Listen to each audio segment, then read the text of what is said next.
On the 13th of April, 2026, a broadcaster said goodbye to a building.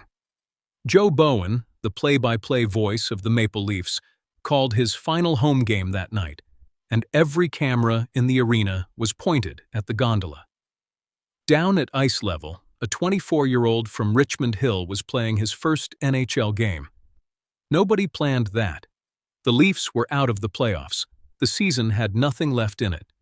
And the schedule put the last night of a career and the first night of one on the same sheet of ice. Ryan Tverberg grew up 40 minutes north of that arena, listening to the man in the gondola. And the night he finally got in, the man was leaving. Before I go backwards from there, one ask, and it is the only one in this video. This channel and the Canadiens channel are run by the same person, so I get to watch a head-to-head race every morning. Toronto is not winning it by enough. Subscribe, that is the only ask in the video. Now walk it backwards because the interesting part of this file is not the debut. It is the distance in front of it, 160 games. That is how many American Hockey League games Tverberg played before an NHL coach put his name on a lineup card, and he scored 75 points in them. For a comparison you can feel. A first-round pick who needs 160 minor league games is usually considered a bust by game 90. A seventh-round pick who plays 160 of them is usually a coach somewhere by 26. He was taken 213th overall in the 7th round of the 2020 draft. 213th. Toronto did not even own the pick at the start of the round. It swapped 7th-round selections with the Boston Bruins to get to that slot, which means the Leafs traded, in the last round of a draft nobody was still watching, to take a 5'11" forward from the suburbs. 6 years later, the same club paid him $850,000. That contract is worth reading properly, because it is where the club's real opinion lives. On the 8th of July, 2026, Toronto signed him to a one-year, two-way deal. $850,000 if he is in the NHL, $250,000 if he is with the Marlies, and $250,000 is not the number that matters. $350,000 is guaranteed. A two-way contract lets a club pay one wage upstairs and a much smaller one downstairs, which is the whole point of it. A guarantee cuts across that. It means the player collects at least that amount for the season, no matter which building he wakes up in. Tverberg's guarantee sits $100,000 above his minor league salary, so Toronto has committed, in writing, to paying him more than a Marlies wage before deciding whether he is a Maple Leaf. That is the club telling you something it did not say in a press release. And he was not the only signature that day. Toronto re-signed 3 restricted free agents on the 8th of July, and all 3 had just won a Calder Cup together. Jacob Quillen took a one-year deal at the same $850,000 in the NHL, $350,000 in the American League, and $375,000 guaranteed. William Villeneuve, a defenseman the Leafs drafted 122nd overall in the same 2020 draft that produced Tverberg, signed for 2 years.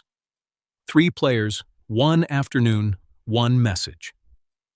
The club that just suffered the worst points collapse in its history spent its July paying its own minor league champions instead of shopping. Keep going back. Last season with the Marlies, he played 63 games and put up 15 goals and 21 assists, 36 points. The number that got him the call was not the 36. It was the plus 15, which came the year after he was a -3. Same player, same league, and his own end of the rink stopped being a problem. He is 5'11" and about 190 pounds, and in 160 professional games, he took 72 penalty minutes. Around here, a small forward who does not take penalties and does not get caved in defensively has a job description, and the job description is the 4th line. Keep going back further, and you find the part he will talk about and nobody else does. "Just a lot of hard work," he said after the debut. I had to go through some injuries and a lot of hardships, but in the end, I still feel pretty good. Injuries are the quiet reason seventh-round picks disappear. A late pick is not given time. He is given a window, and if the window is open, the 2 years his body is broken. The window closes with him still inside the minors. Tverberg lost pieces of his development to that, and the organization kept his name on the list anyway, which, for a 213th pick, is rarer than the debut itself. And now, run the clock forward again, because 2026 was not only his year, it was the organization's strangest one.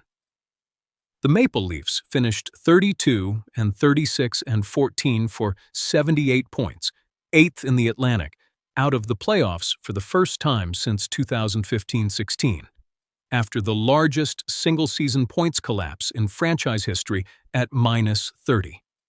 The adult team broke in half. The Marlies won the Calder Cup. Tverberg was on that Marlies team. And this is the sentence Leafs fans are going to be living inside for 3 years. The only trophy the organization won last season was won by the players it drafts late and pays little. The Calder Cup roster is now the recruiting pool, because the club has no choice and because it worked once. Here is my read on it, offered as opinion and nothing more, and I suspect a good number of you will disagree. I do not think Tverberg is a fourth liner who got lucky with a nice story. I think he is the test case for whether this front office can actually do the thing it has been promising, which is build a bottom six out of its own system instead of buying one every July. The club has already told you it likes the answer because it protected him with a guarantee instead of parking him on a pure minor league wage. $850,000 for a bottom six forward is one of the only genuinely cheap things left in this sport. And the last 5 years of Toronto hockey were a long argument about the cost of the top six. Where I will push back on the romance, one game is one game.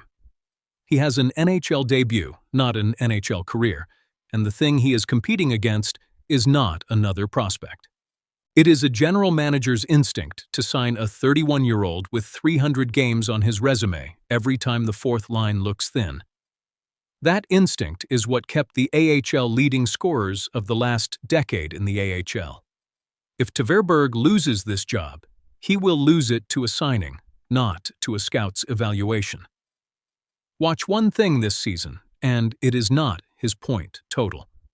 Watch whether he is on the opening night roster on the 8th of October, or whether he clears through to the Marlies again.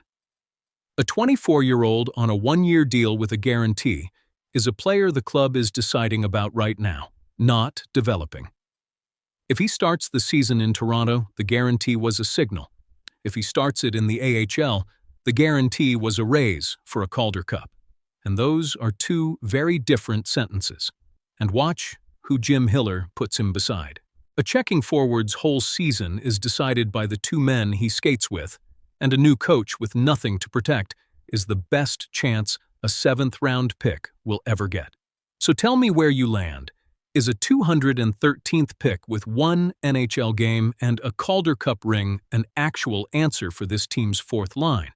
Or a nice story a rebuilding club tells while it shops for a veteran in September? And answer the other one for me, because I genuinely cannot decide.